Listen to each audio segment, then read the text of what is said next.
అవును. ఇట్లాగా ఉమ్. ఇంకోటి వాడిని అక్కడి నుంచి నెగిటివ్ గా చూడటం మిగినయ్యేది. అవును. దాంతో అమ్మాయిల వైపు చూడడంతో అమ్మాయిలతో మాట్లాడాలంటే ఒక బెరుకుండి. అవును. ఇప్పుడు ఆ అబ్బాయి బండి మీద రావడం, అమ్మాయి అబ్బాయితో కలిసి తిరగడాన్ని మనం అవును. ప్రమోట్ చేసాం. మేము చదువుకున్న టైంలో మాకు ఇచ్చే పనిష్మెంట్ ఏదైనా చేయకపోతే అమ్మాయి పక్కన కూర్చోబెట్టడం ఒక పనిష్మెంట్ గా ఉండేది సార్. మీకు తెలుసో లేదో మేము భయపడే వాళ్ళం, బాబాయ్ ఏమైనా చేయకపోతే అమ్మాయి పక్కన కూర్చోబెడతారంట తీసుకెళ్ళి అనేది. అది అప్పుడు చదువులు అప్పుడు అలా ఉండేది. ఇప్పుడు కంప్లీట్ రివర్స్ అయిపోయింది. అది దాని ఇంపాక్ట్ ఏమైపోయింది.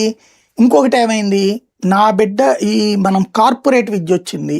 ఈ కార్పొరేట్ విద్య కారణంగా ఫీజుల భారాలు పెరిగినాయి. ఆ భారాల్ని భరించాలంటే తండ్రి సంపాదన చాలట్లేదు, తల్లులు కష్టపడాల్సి వస్తుంది. ఈ ఇద్దరు కష్టపడే క్రమంలో ఇదేమో ఐసోలేటెడ్ ఫ్యామిలీ కదా, ఎవరింకా స్నేహం. అదే కదా, అక్కడ ఎవరు అట్రాక్టివ్ గా కనిపిస్తే వీళ్ళు డబ్బులు ఇస్తున్నారు చేతికి, ప్లస్ స్వేచ్ఛ ఇచ్చారు, ఇండివిజువాలిటీ వచ్చింది. కరెక్ట్ గా ఆ మూడు కలిస్తే బాగుపడ్డటువంటి వాళ్ళు 50%, చెడ్డవాళ్ళు 50% మంది. ఇద్దరు ఉన్నారు, బాగుపడ్డోళ్ళు 50, చెడ్డోళ్ళు 50%. ఈ బాగుపడ్డోళ్ళు ఈ స్వేచ్ఛని సద్వినియోగం చేసుకున్నారు.